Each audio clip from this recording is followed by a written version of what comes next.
לא, תקשיבו, זה הכי קיצוני שראיתי.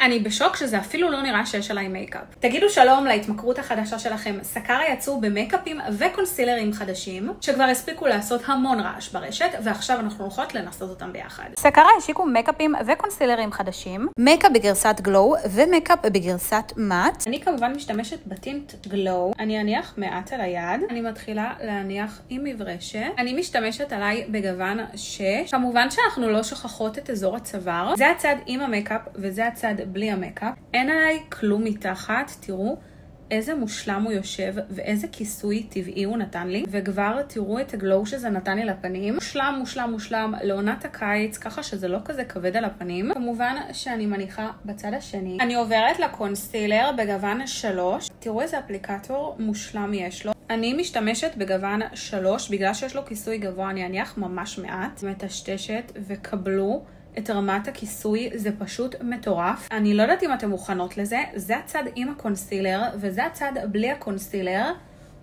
איזה הבדל מטורף. זוכרות איך הפנים שלי היו נראות לפני הקונסילר? קבלו אחרי, זה מטורף. טוב, זה הלוק הסופי שלי. תגידו שזה לא נראה כאילו יש עליי פילטר. תגידו לי מה אתם חושבות ותייגו חברה שחייבת לנסות את המוצרים האלה.